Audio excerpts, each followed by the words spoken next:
organized by the Department of Computer Science and Engineering, SRM IST Ramapuram campus.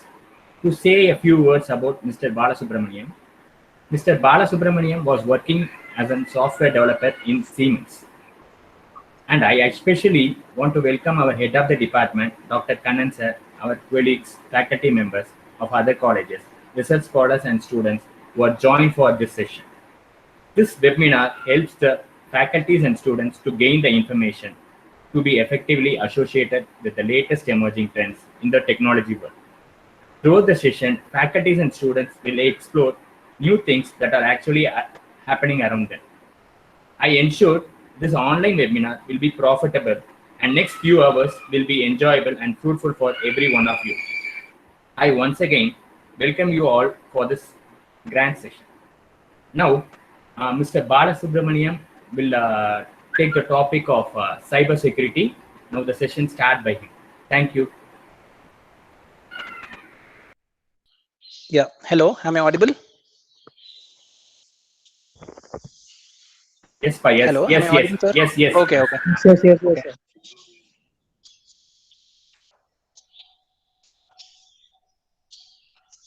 I'll just share my screen.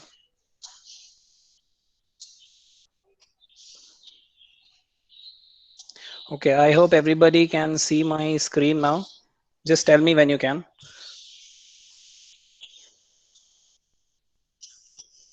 Yeah, Bala, it's visible. Okay. Okay, so good morning to everybody present here. I know it's a Sunday morning and it will be difficult to focus right now. So I'll try to keep the session as interesting as possible. And I hope you get something out of it at the end of the session, right? So to begin with, cybersecurity, it's a really vast topic, and covering everything, every concept in it within an hour is really difficult. So what I'll be doing is I'll be covering some topics which are pretty interesting and what is currently happening security wise in the industry, and maybe at the end of the session my main intention is to just pique your interest in security, and you pick your curiosity and interest, and I hopefully at the end of the session you will be able to explore something yourself. And yeah, so that is my main intention with this. And at the end of the session I'll be getting your feedback, obviously, regarding how the session was and how the pace was and everything. So yeah, we'll go right into the session. So for the agenda, and yeah, I want to apologize in advance because my slides are not very fancy and it is pretty simple, but I hope I can make up with the content for it. So the agenda here is, first we'll be seeing some statistics about cybersecurity, and then we'll be seeing about the cyber threats that are currently present. So what I thought was I would place the cyber threats towards the end of the session, but it kind of makes sense to have it in the beginning, because then you can appreciate the true essence of having secure systems. So that's why I thought we can have cyber threats initially itself, and then I'll share about something, the foundations of cryptography. And after that, so only when we understand the foundation of cryptography a bit, we can go into the public key infrastructure. So I hope you are currently, I go into the session because this public key infrastructure is a very important topic in everything that we currently do today. The websites we access, everything uses public key infrastructure. So I'll be talking about that. And finally, of course, we'll be talking about the job opportunities and the career paths for the students and for people who are interested for going into this cybersecurity area of computer science. All right, so we'll start off with the first topic, that is the cybersecurity statistics. Okay, so this is actually a statistics by Cybersecurity Ventures. So Cybersecurity Ventures is actually a cybersecurity magazine that comes out. So according to them, so the cyber crime damages will cost about 6 trillion annually. by 2021. $6 trillion is a huge amount. So it was $3 trillion back in 2015, but by 2021, every year $6 trillion are gonna, cybercrime damages is gonna cost this much, 6 trillion. And global spending on cybersecurity will exceed 1 trillion. So cumulatively over the next 5 years. So companies are gonna invest in cybersecurity professionals and cybersecurity things. So this will exceed 1 trillion cumulatively over the next 5 years. And the next thing is, every 14 seconds, a business falls victim to a ransomware attack. A ransomware attack is what I'll cover later in the session. So ransomware attack mainly targets smaller businesses, and just imagine every 14 seconds this happens. It's crazy when you think about it. And finally, there'll be 3.5 million unfilled cybersecurity jobs by 2021. This is up from 1 million jobs openings in 2014. So 3.5 million unfilled cybersecurity jobs. This is because cybersecurity is becoming more and more complex as hackers become more, as more people start using internet, more security is needed.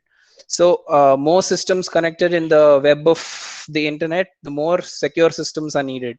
And things are getting more complex because computers are getting very fast in processing. And for that reason, there are going to be a lot of unfilled cybersecurity jobs because it requires a lot of expertise. It requires, you can't just learn some concept in cybersecurity just within, you can't do a crash course on it. You seriously need to be experienced on it to become really good at it. So that's why there are going to be a lot of unfilled positions in cybersecurity, and this obviously opens the scope and job prospects for everybody, right? Okay, so we have seen the statistics now. So this is, just keep this in mind as we move along, and just relate to everything that's there in the presentation. So we have seen the statistics, so we'll just move to the threats section. Okay, so cyber threats. So these are the major cyber threats that are mostly happening currently. So by major, I would say that these are the most commonly occurring cyber threats that happen. And out of these, or 3 or 4 of these, even a common person who has no knowledge, or is not related to the computer science field will come across at some point or the other in their life. So we'll cover this one by one. We'll take each attack and we'll just cover it in detail, and then we can see how we can mitigate these, as in you can't prevent cyber attacks. No system is completely or 100% secure. It's always, there are vulnerabilities, and it's a continuous process. You're going to fix it, and then there's going to be another vulnerability, and then you're going to fix that, and there's going to be another. So there is no system that is 100% and completely secure. So with that in mind, we'll just go to the threats one by one. So the first threat that we see is phishing. So phishing attack is very common. So this happens, it happens with you almost in your everyday life. When you receive your email saying that you received $50,000, you just won $50,000, and they ask you to provide your name, address, and contact information and all that. So this is basically called phishing. And there is something called spear phishing. So spear phishing is something that targets you specifically, or targets a specific audience. You know how hard it is nowadays to get some info about some information about anybody here. So everybody is on Facebook, and you can get their personal information right by going through their profile. So hackers, what they do is they sit and analyze your profile. They analyze what you like, what are your interests, and depending on that, what they do is they target you specifically. Or even it may not be just you, it may be a target audience for them. So it will be a target group of people they will target at. So this is called spear phishing. So how you actually can make yourself not vulnerable to these scams are by thinking before you act upon it. So what most of the phishing practices Bala, are. wait just a minute. Yeah. Who is sociology lectures? Please stop your screen share. Mistakenly, you might have started the screen share.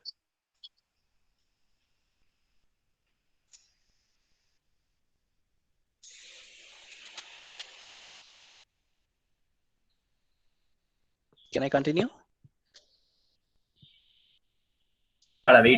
Wait. Okay. Okay. Social. Now you can share. I'm already sharing. Sharing. Okay. Okay. Okay. So we were actually seeing about phishing and how we prevent this. So everybody comes across this every day. So how do you actually prevent yourself from being a victim? And that's first why you have to think before you act on it. Most of these phishing attacks happen by social engineering. Social engineering is the practice where they psychologically manipulate you to give out information. So this is based on human psychologies. They exploit your curiosity, your fear, your greed. For greed especially happens when someone suddenly receives that you have won a $50,000 USD. Most of us nowadays are aware not to click such links, or not to entertain such things. But there are people who are still vulnerable. So this is one thing that they exploit. And the other thing they might exploit is your fear. Suddenly they'll call you that they are they are investigating you for tax fraud or something, and then they'll immediately what your reaction will be, you'll be scared, and you'll start giving out information of what they ask. So always be aware of such things and keep your calm and react to situations rather than responding. And so the next thing is, whenever you receive some links on your mail, what you do is you hover over your Bala. yes. Just yours. Someone has shared another screen. You just keep your share. Devika, ma'am, stop sharing.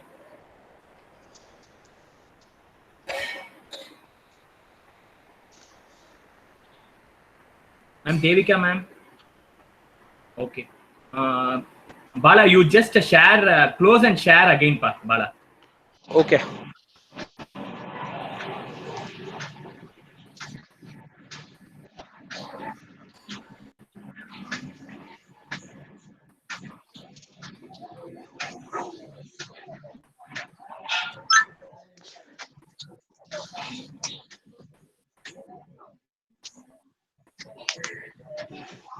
Bala, now you can continue. Visible?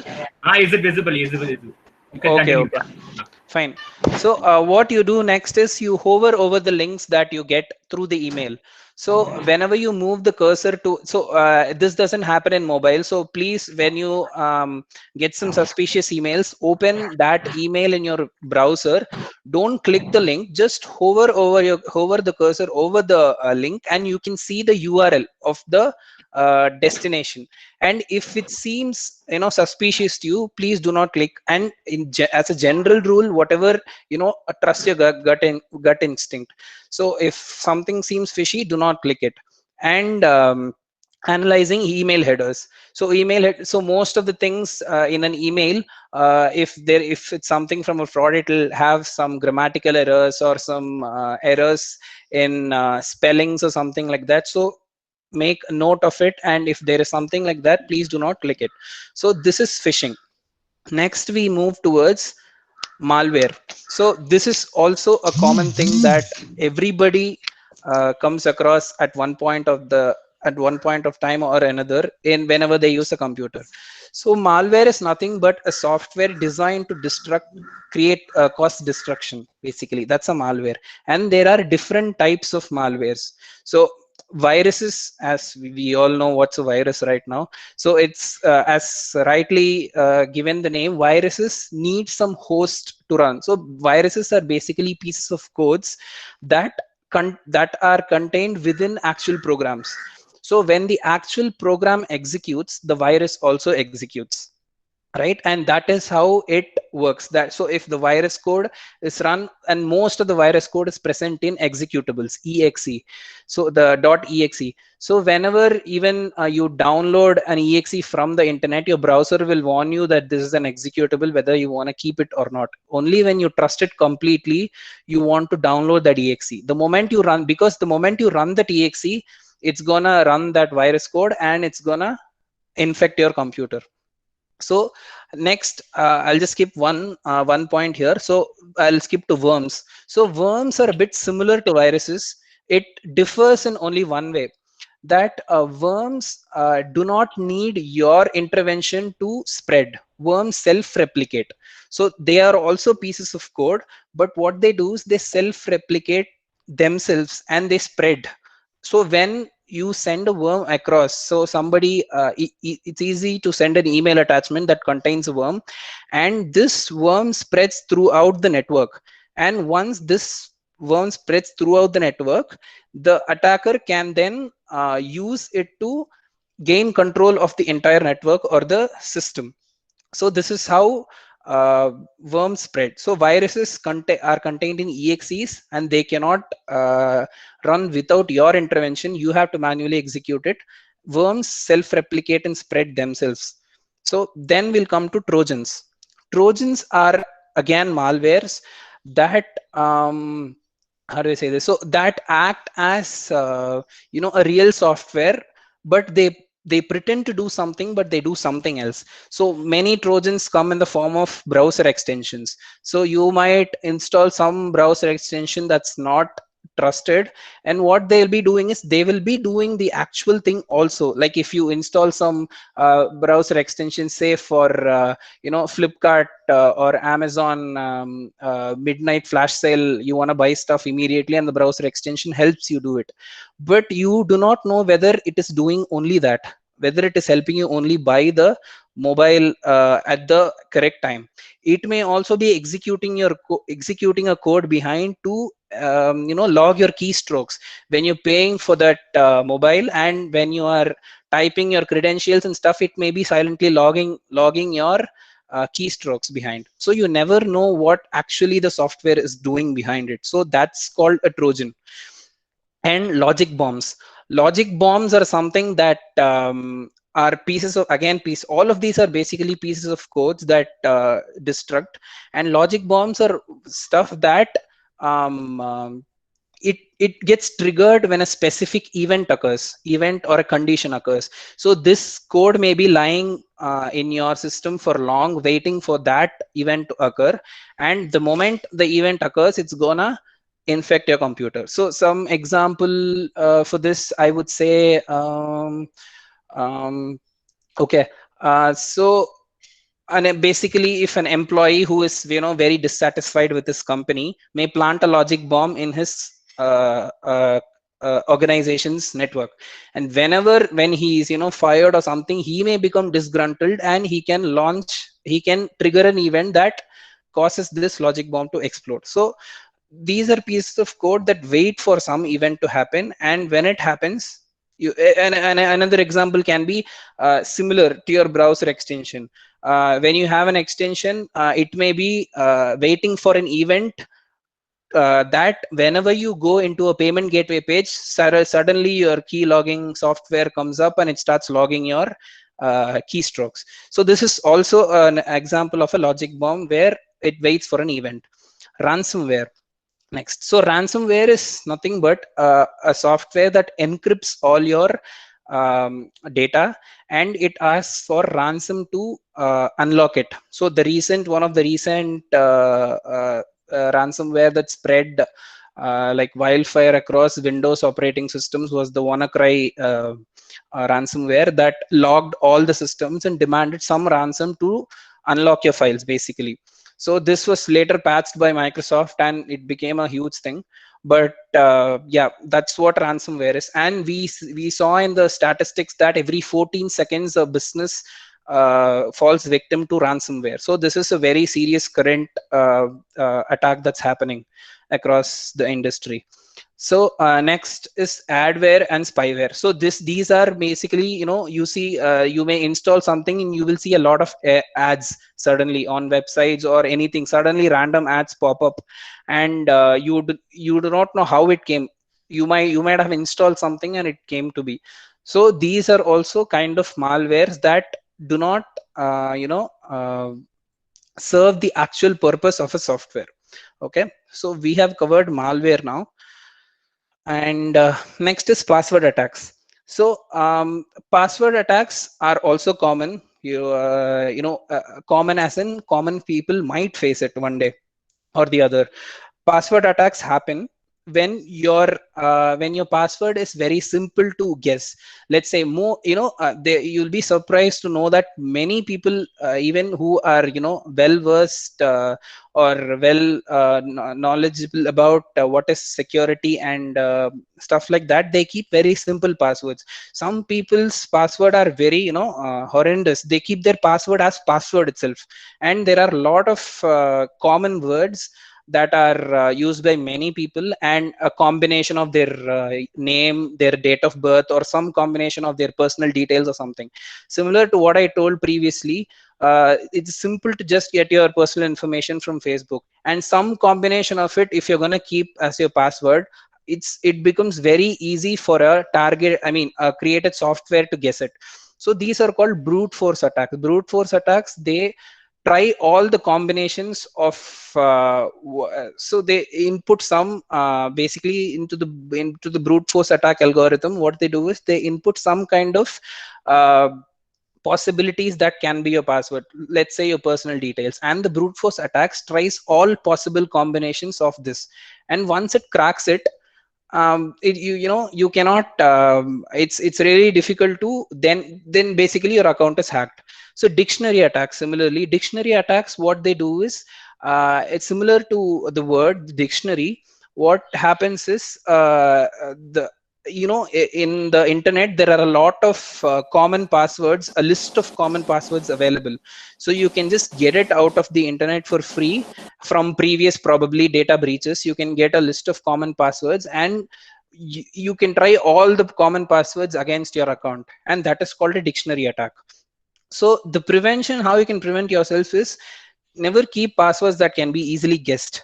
Never a combination of your personal this thing, or no personal information, or anything as part of your passwords. That is why most websites mandate this 8-character limit and a combination of special characters, capital letters, small letters, and stuff like that.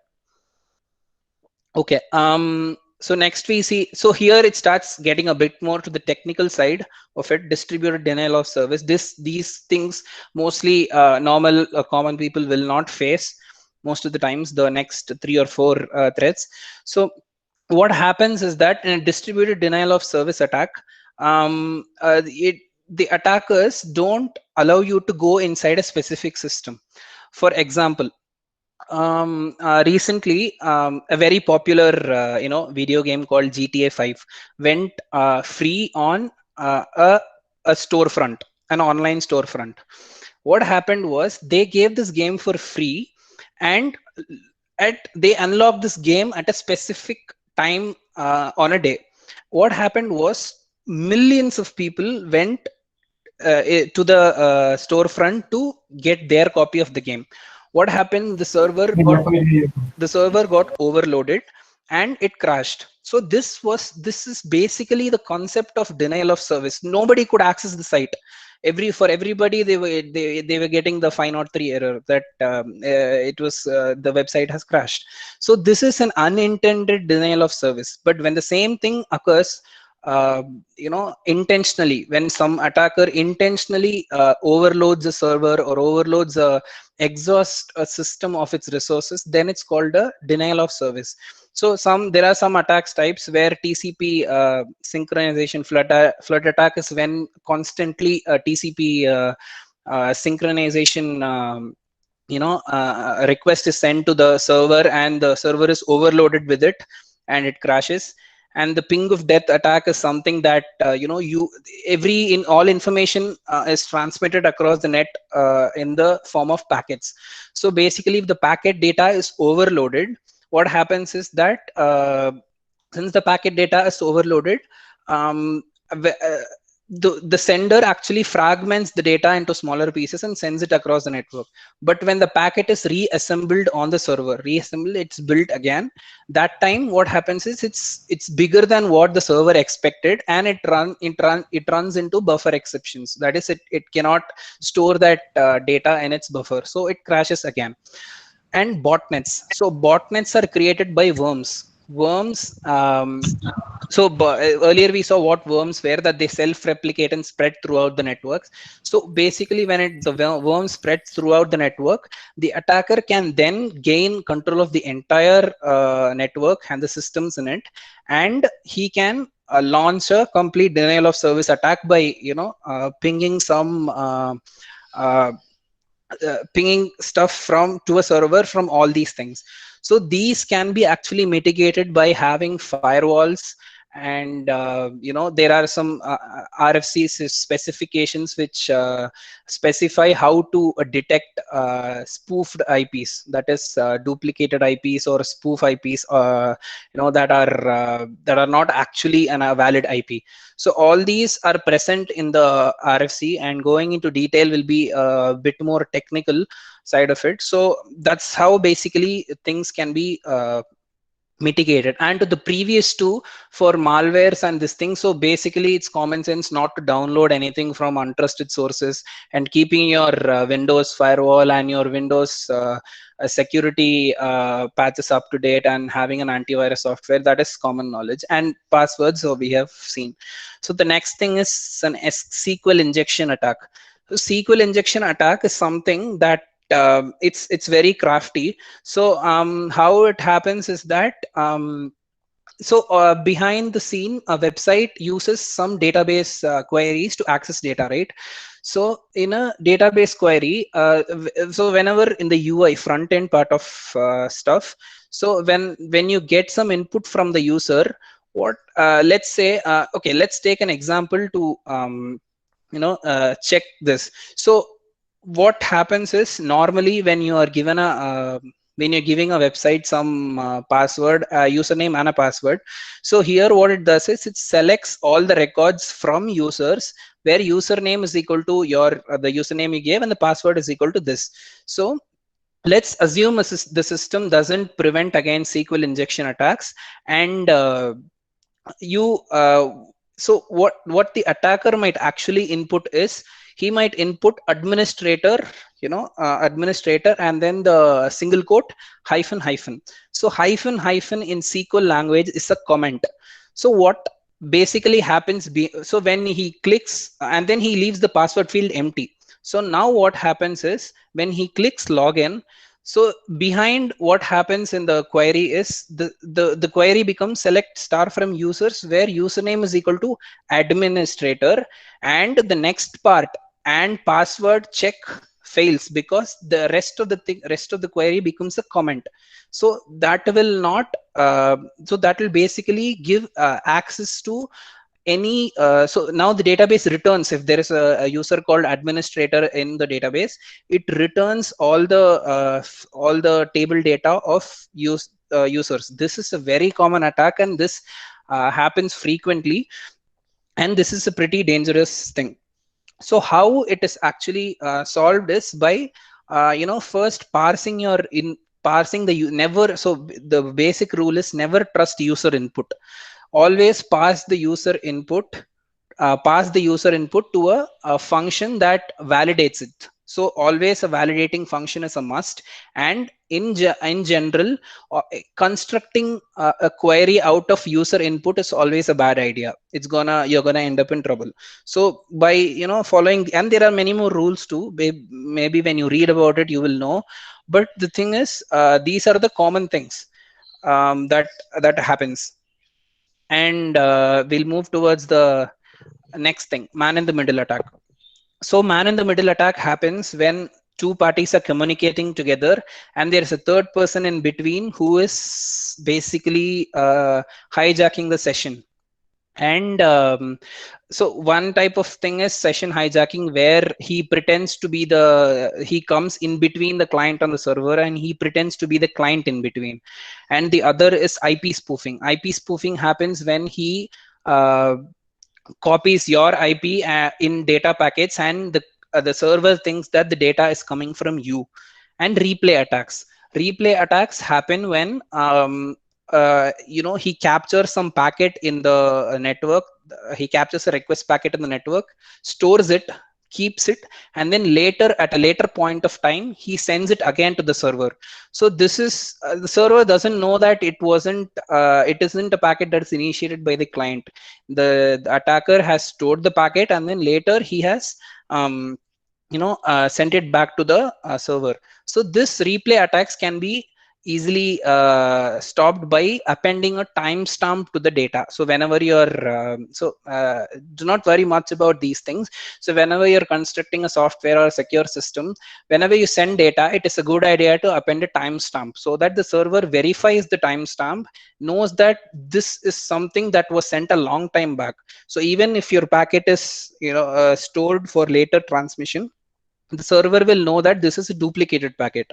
So replay attacks can be prevented in that way. And session hijacking and IP spoofing, again, there are some RFCs and there are some firewall mechanisms that stop from session hijacking and IP spoofing. Okay, just keep this man in the middle attack in your mind. So we'll be coming back to this in some time when we move to the other topics. And okay, the last one is the birthday attack. So even this one, I think we'll come back to it once we know what a hash function is and what basically it is. You might have an idea, but we'll come back after covering it. Okay, so we'll move to the next topic in this session, which is the foundations of cryptography. All right, so how many of you actually know what cryptography is? Can you just ping me in the conversation whether you have an idea about what cryptography is, so that I can get an idea how to take from it? Just tell yes or no what cryptography is. Even if it's a basic understanding, it's okay.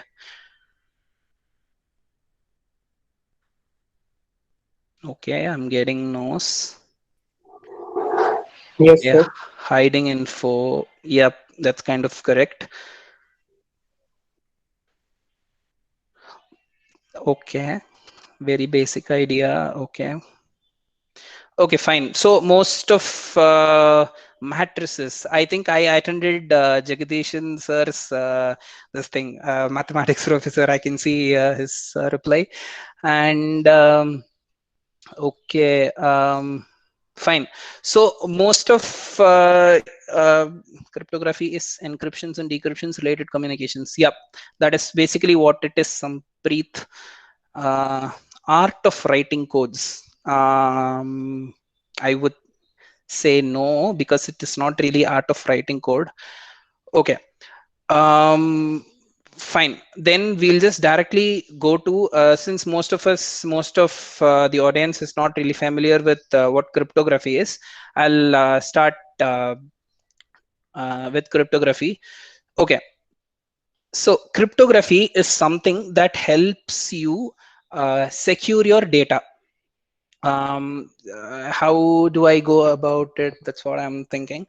Okay, let's imagine a world where there is no cryptography. There are secure systems, but there is no cryptography, right? What happens is that, so cryptography, what it does is it takes your normal text, that is human readable text, and performs some mathematical calculations and stuff on it, and it gets and it brings out a very unreadable thing. So at the end of the day, you cannot read what the actual string was. That is called an encryption. So decryption is basically the reverse process of it, converting that non-human readable form string into your readable form. So this is the basis of cryptography. And for a second, let's imagine a world without cryptography. Now everything we send or interact with websites is sent as a form of a packet. And what we are currently seeing. So let's say you are logging into your Facebook account and you are giving your username and your password, right? And everything is transmitted to from your computer to the Facebook servers in plain text. That is plain text, as in what so there are free open source tools with which you can capture a packet traveling across the network. So when you capture that packet and see within that packet, you can see your username and password just plainly, as clear as day. You can just see that your username is this, your password is this. Anybody, any guy can download the free open source software for sniffing the packet, and then he can know your details. So okay, this is your Facebook account. Maximum your privacy will be gone, and your personal information will be gone. They might post something on your Facebook wall, and these are the privacy issues, and of course they are very serious. Now on a higher scale, what happens when this comes to financial transactions? When when your credit card numbers and your PIN travel through the network as plain text, anybody can see it. And again, even on a higher scale, what happens when strategic government records, whenever they share their strategy of anything, military secret military records, everything is plain text. And even though all these secure systems are present, it means nothing without cryptography, because everything is readable. So nothing really matters without cryptography. So that is why cryptography is important, and it is one of the, I would say, the mother of cybersecurity. Cybersecurity rests on the rests on cryptography. Without it, cybersecurity makes no sense. So what it offers, cryptography. So it offers confidentiality. We'll go through each one. Confidentiality, data integrity, authentication, non-repudiation. Okay, confidentiality. As you can see on my screen, confidentiality is only the person who is allowed to see the data should see the data, right? And data integrity. Data integrity checks whether the data being sent is actually altered in between. So remember the man in the middle attack. So any data that is transmitted across the network can be altered, right? So cryptography protects you from it by, we'll go through the concepts how it does it. And the next is authentication. Authentication helps you identify the person who you're getting information from. That your friend sent you some data, and you want to completely be sure that it was your friend who had sent the data. So that is what authentication means.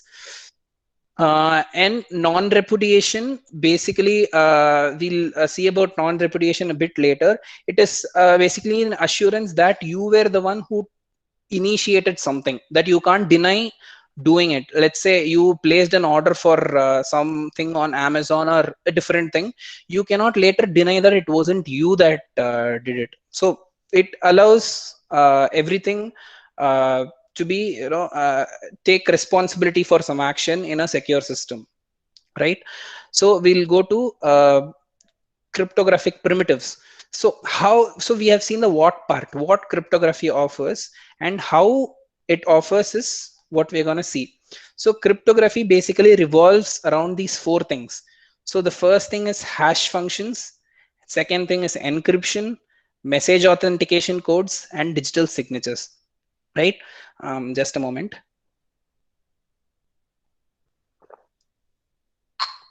Right. So hash functions. So we'll see hash functions first. And yeah, so hash functions are nothing but that convert a data, any given data input into a random string, not a random string really, into a string of fixed length. So it performs some mathematical calculations on that input data, and it outputs a string of specified length. So so there are many algorithms for hash functions. So basically there is MD5, the SHA-1 family and the SHA-2 family. Sorry, SHA-1 and SHA-2 family. SHA-2 family has the SHA-256, SHA-384, SHA-SHA-512, algorithms. So these are different kinds of algorithms, and all these have mathematical formulae behind it, and they act on the input data, and they give out some fixed string based on the input data. So how these help in so we previously saw that data integrity. So this hashing mainly helps in keeping your data, you can identify whether your data is altered or not. How? Because so now I'll maybe show you an example. Probably if you can see my screen well, if you are on your mobile phones, please tilt your phone to a landscape mode, so that I can show you an example of how hashing helps. So here I have a sample text. So basically in my notepad, I have a text called cybersecurity, right? So now what I will do is I will hash this file. Hashing this file basically means I will create the hash out of this content, and let's see what hash is being produced. Right? So anybody, even you can do it in your own systems. Everybody in hashing is inbuilt in your systems. So the command is basically certutil hash file, and Please share your screen. Please share your screen. I am sharing it. You're not able to see it? No, sir, no. Please. Okay. Just share your screen, it is not visible now. Okay, I think from the browser, I'm not able to share any other thing other than the browser. Okay. No, I was able to see the command Close prompt. it, and after that you just open it. Are you able to see the command prompt? Yeah, I command prompt is opening, but it is not visible. It is in a small screen. Okay, fine. So is it visible now? Not so clear. Okay, fine. What I will do is I will run this command, and I will copy the output to a text file, and then increase the display of it. Right? Okay. So Bala, what you can use magnifier in the system. Okay. So you may change the background color of the command prompt. Just go to the topmost bar of it, and then right click, go Now to it is properties, and you Now can is it change. visible? now it is more clear. Okay, fine. Thank So what I do is I run this command certutil hash file, and from my desktop, where is my desktop now?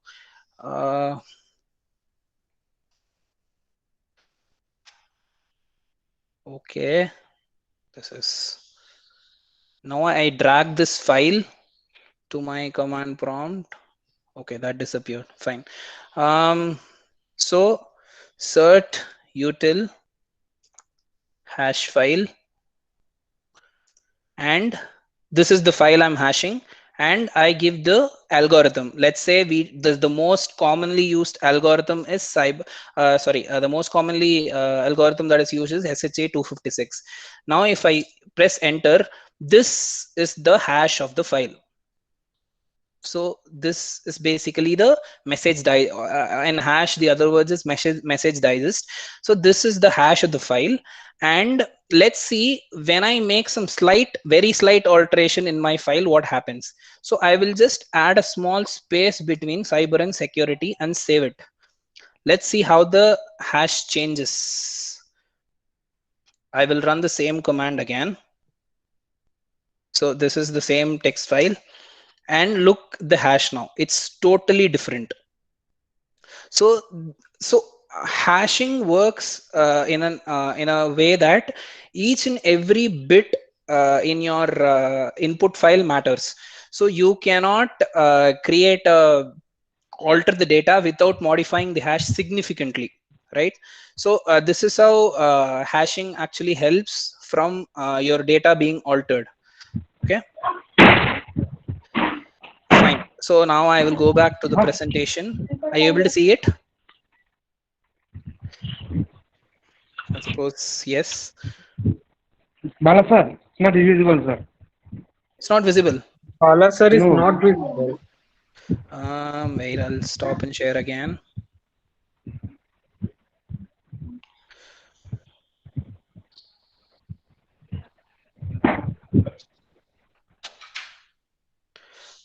So is it visible? Wait, just a second. Is it visible now?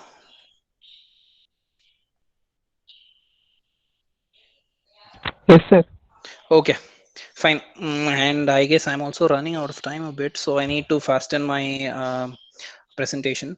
Okay, so hash functions, we've seen what hash functions do. So we'll go to encryption. So there are two types of encryption, basically symmetric key encryption and asymmetric key encryption. In symmetric key encryption, the sender and receiver use the same key to encrypt and decrypt the data, right? So for encrypting the data, again there are algorithms which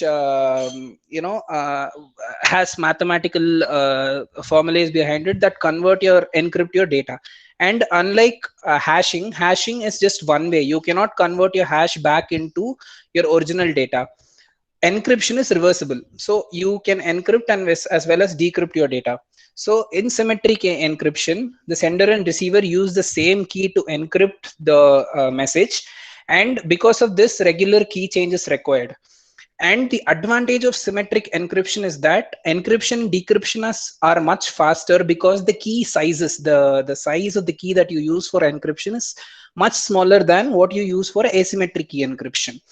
So an asymmetric key encryption example would be an AES 256 encryption. So this is a standard, and using this, you can encrypt these things. So encryption and decryption are much faster, and these are widely used. And less computational power is required, obviously, because the key length is less, and that is why it can compute faster. Asymmetric key encryption is opposite to it. Different keys are used for encryption and decryption. So we'll see how different keys are used. So these two keys are mathematically related to each other, so that you can encrypt, basically you can lock the data with one key and then decrypt the data with another key. And so these key pairs are called public key and private key, which is a very important terminology. Just keep this in mind, the public and private keys. So length of this key is larger. To give an analogy, the symmetric key encryption has key sizes of 256 bits, AES 256. And asymmetric key, a very common asymmetric key encryption algorithm is the RSA. It is a very commonly used asymmetric key encryption, RSA, which normally has a length of 2048 bits key length, which is even less. People are asking you to increase your key sizes to 4096 and stuff like that. But the downside to it is it's very secure.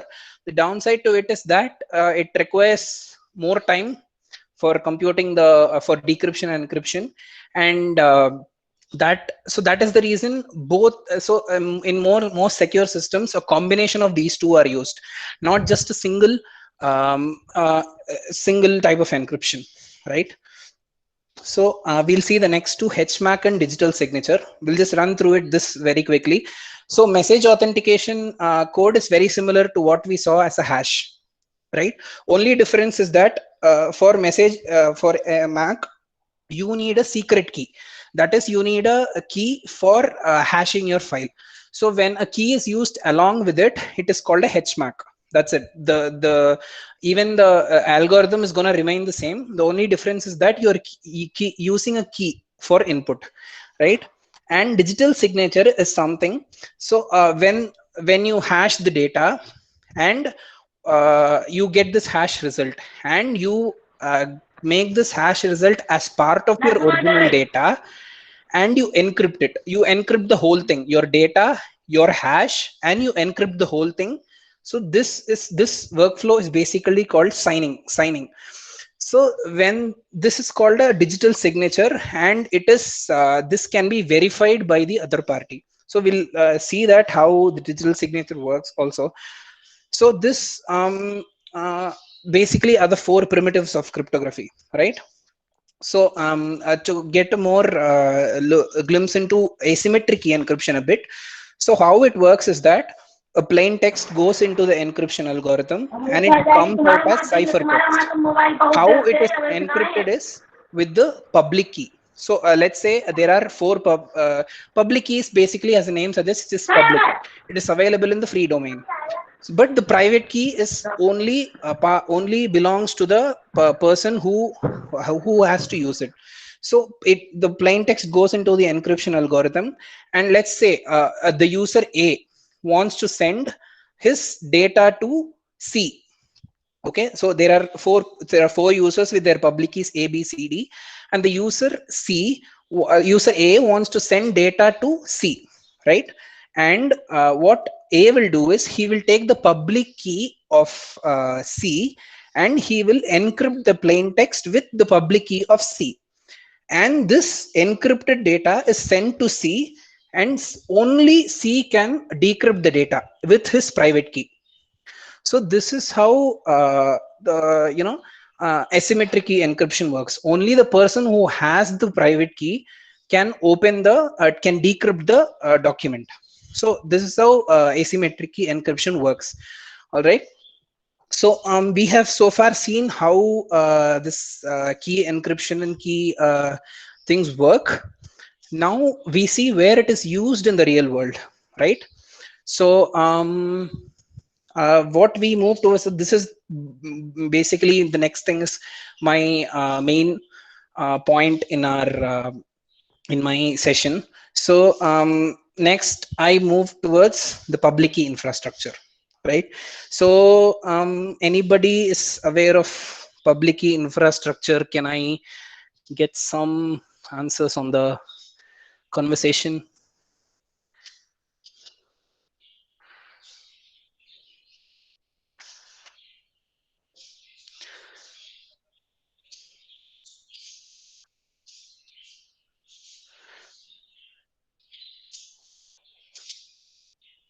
No, some people are actually aware of public key infrastructure.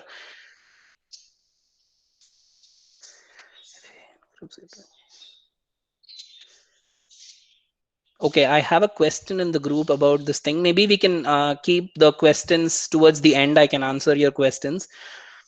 Okay, so some people seem to know about it, and somebody is even a MS graduate in cybersecurity. That's pretty cool. So I guess he would know a lot about this stuff. So fine. Then we'll move towards the public key infrastructure. Okay, so public key infrastructure. So we have seen private keys and public keys, and I said that the public keys are in public domain. Anybody can access it, right? So so how it is not still secure is that, so the public key, I can just take some user's public key and then send the data to another party. How will he know that the actual data was sent by the owner of that public key? I don't know if you're getting it, but I hope I'm conveying my message across. So how the public keys can be, since it's public, it has to be regulated. Otherwise, the public keys can be basically exploited. Anybody can take some public key and then send the data, right? So public key infrastructure basically helps handle the public keys, and this is how you're able to access your websites every single day. Every day you're basically utilizing the benefits of reaping the benefits of public key infrastructure, and this is how most of your financial transactions are secure. So this basically enabled HTTPS. Previously there was this HTTP. Now they have enabled HTTPS. So HTTPS is basically HTTP with public key infrastructure. S for that secured, HTTP secured. So everything without HTTPS, all your data in the thing is unencrypted. You might have seen in your browser, when you visit some sites, it will say that it's not secure. That means the website is using HTTP instead of HTTPS. So we'll see about public key infrastructure, right? So we'll go through a few words of public key, the public key infrastructure that you need to understand before going into how the PKI works. So certificates. A certificate is similar to how we get an Aadhaar ID for everybody. So Aadhaar ID, what it does is it uniquely identifies each one of us. Similarly, your driving license. Your driving license is given to you by Road Transport Authority, or your Road Transport Office, your local RTO, and your passport, it's given by your Ministry of External Affairs. So every thing that so these are things that basically are your IDs that uniquely identify you.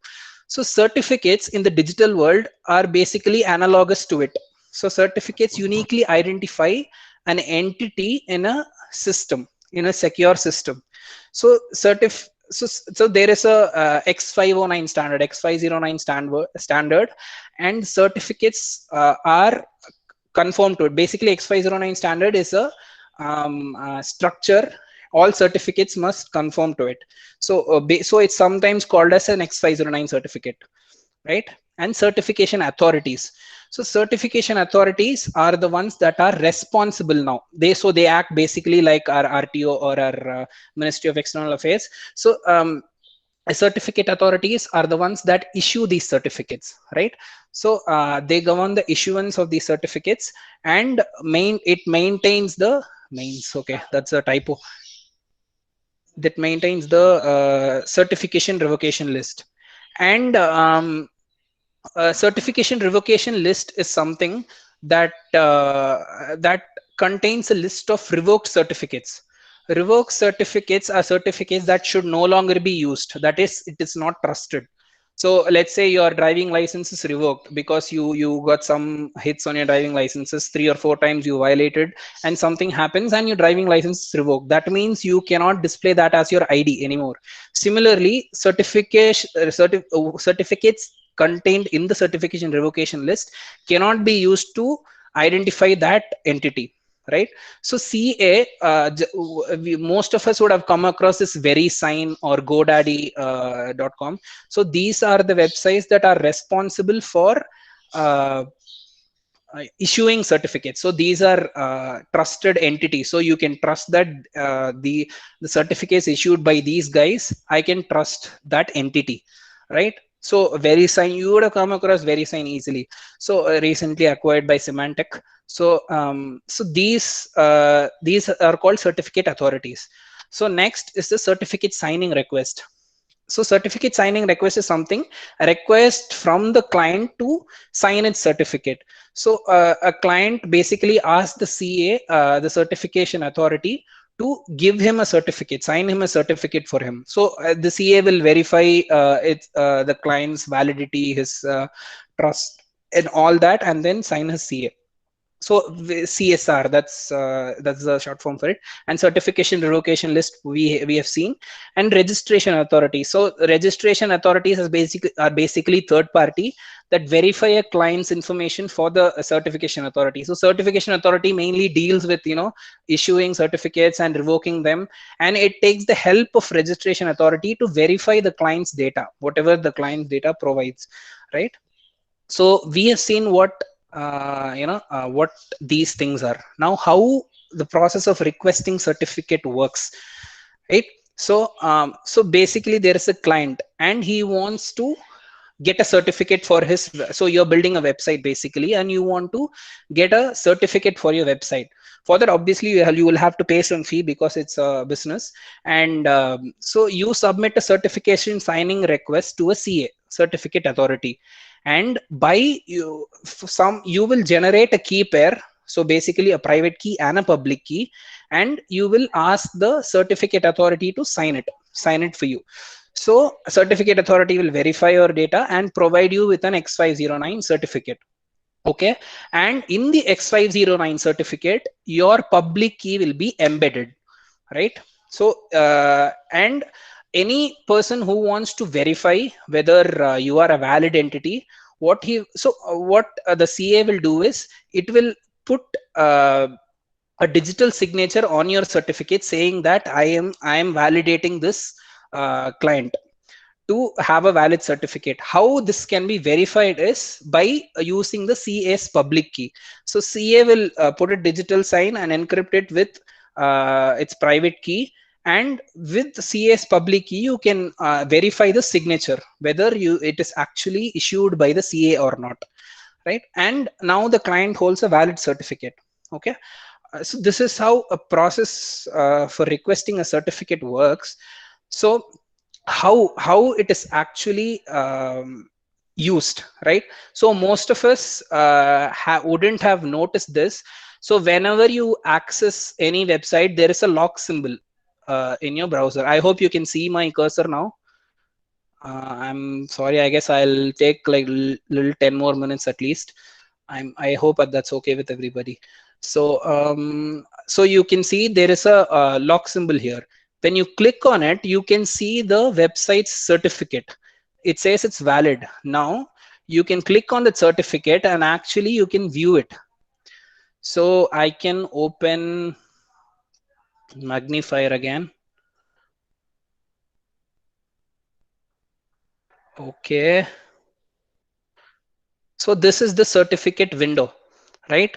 And if you see, it is issued to all the star.google.com. Anything that is related to Google, it is issued to, and it is issued by GTSCA. So it is a certification authority. And if you, and it also says the validity from what time to till what time it is valid. The certificate is valid. So on 2/9, the certificate will expire and Google has to renew their certificate, right? So if you go to details, you can see all the certificate data related to it. So you can see the public key. And so this is ECC, another asymmetric encryption, so called elliptical curve cryptography. So it succeeds RSA in it. RSA is still widely used, but ECC is starting to gain popularity. And you can see that the issuer is Google Trust Server. So Google has its own CA service. So and the certification path. So I will cover this certification path a little bit later. So you can view this data for any site you visit. So in case you don't have this, that means your website is not secure, and you should not really use. I wouldn't say that you should not use that site, as long as you don't transact any information with that site. I would say, I mean, I guess it's fine.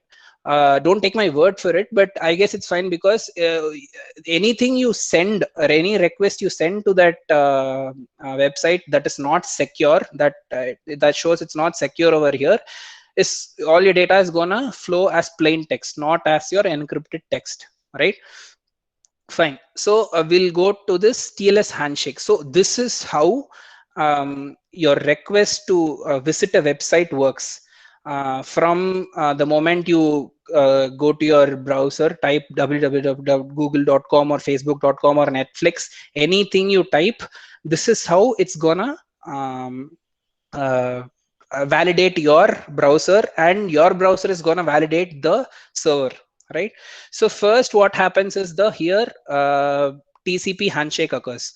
So the first is, I hope TCP handshake people are aware of it. So in short, basically TCP handshake is something that is done, that is basically to and fro communication between the client and the server, that says that, okay, I'm going to start transmitting the data. So get ready for it. That's basically what the client tells to the server.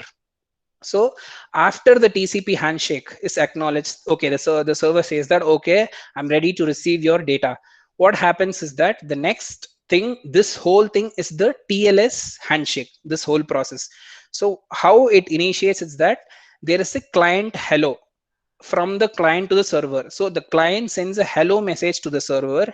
Along with it, what it sends is the TLS version it is using, and the cipher suits it is using, and the random client version is basically, the TLS has multiple versions, so it will send the version it is using, and cipher suits are the algorithms we saw, right? So RSA, this thing ECC, your SHA for hashing and all that. So there are suits of ciphers. So it sends, it's what all the client supports. It sends that data to the server, and it also sends a randomly generated number to the server.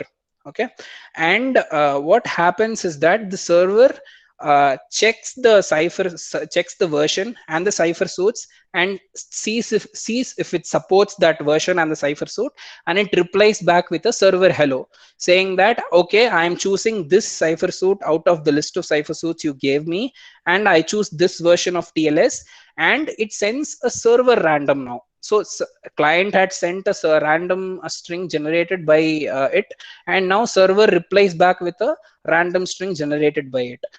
Now next what happens is that authentication happens. So okay, I missed one thing. The server hello comes with the server certificate. So we just saw what certificate is. The server replies back with its certificate. So Google sends its certificate to our browser. Now in the next phase, our browser verifies the certificate.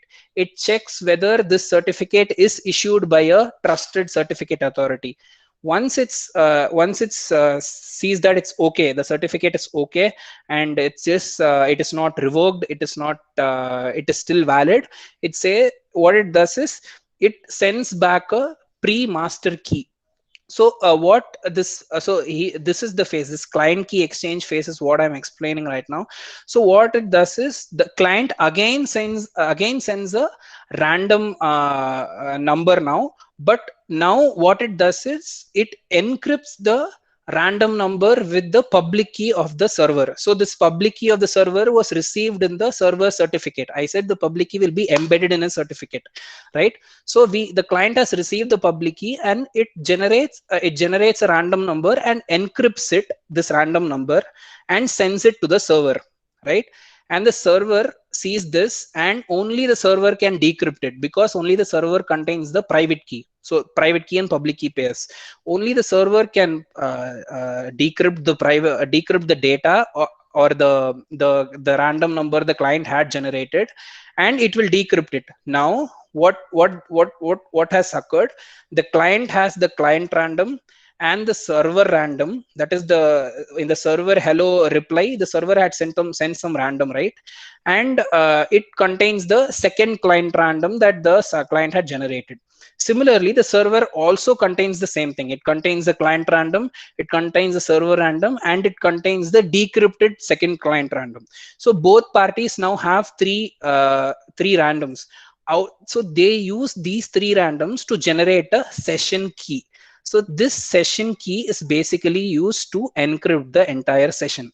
So this entire session is based on this key, and no other party, basically, since no other party can generate the key, as only the client and the server knows how to make the key from these three randoms.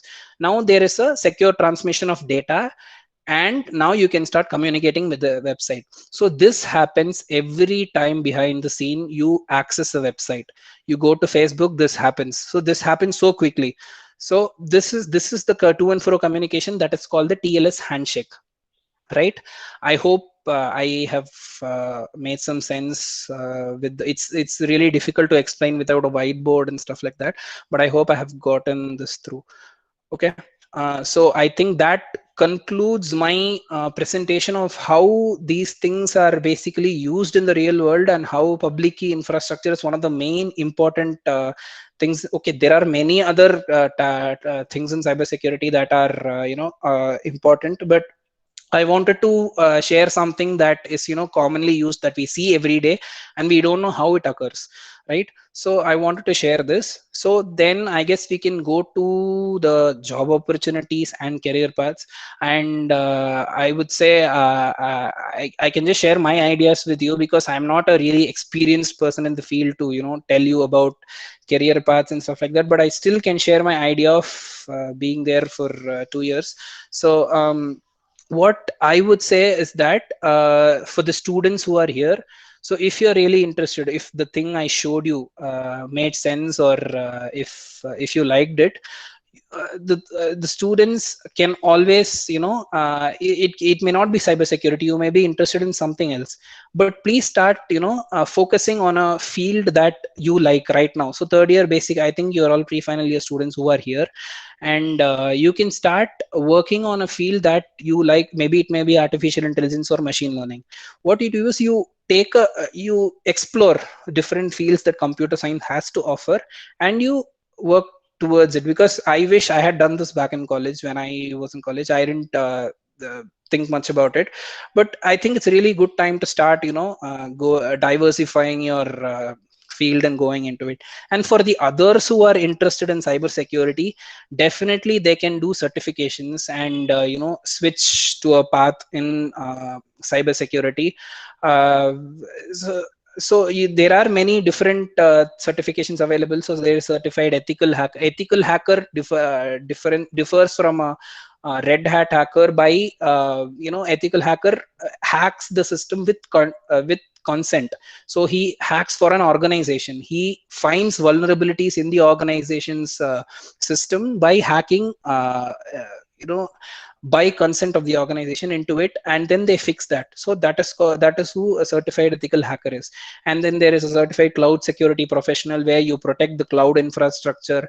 And hacking forensic investigator. So forensic investigation, as in hacking always leaves footprints, so it's very difficult to hack without footprints, as in, so when you go to a place, you leave some digital footprint behind it.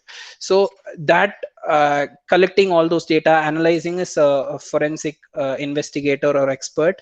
And offensive security certified professional is again similar to ethical hacker, but it is harder, and it is more hands-on experience of penetration testing and all that stuff like that. So of course certifications can help.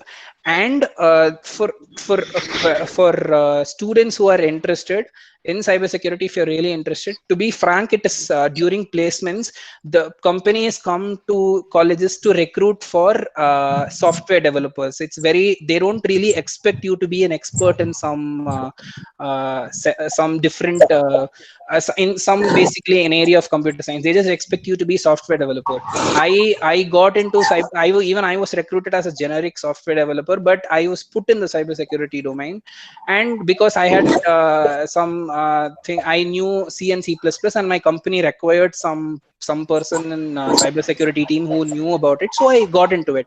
So students who want to get into it, it's I wouldn't say it's not impossible. Of course, you can specifically search for cybersecurity jobs and apply for it, but provided you should have some valid experience. Let's say even for you, the certifications would help.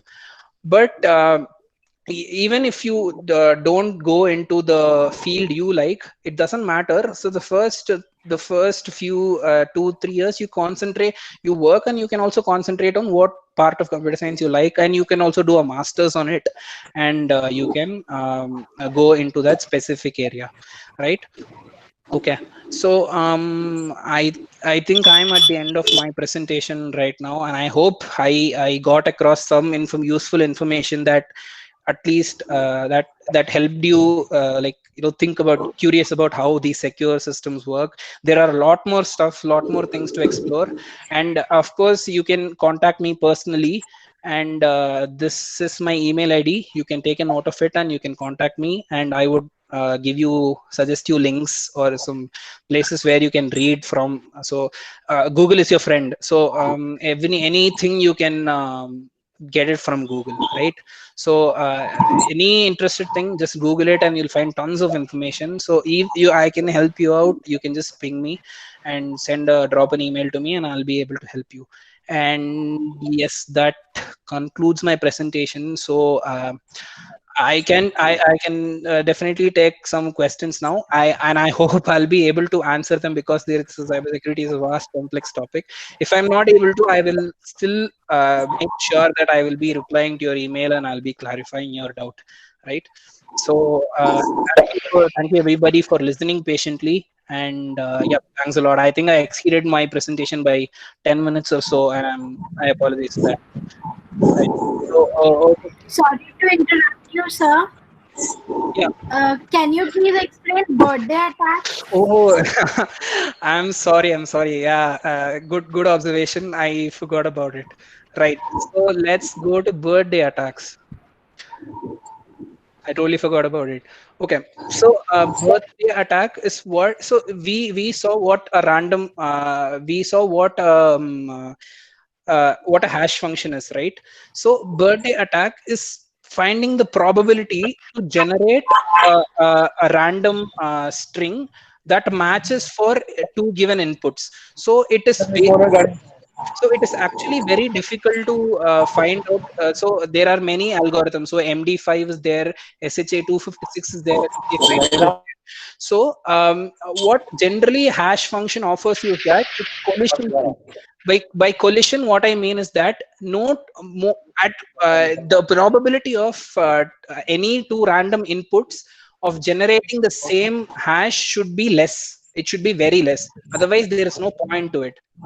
You can alter the data, and even if it outputs the same hash for many different inputs, it's pretty useless, right?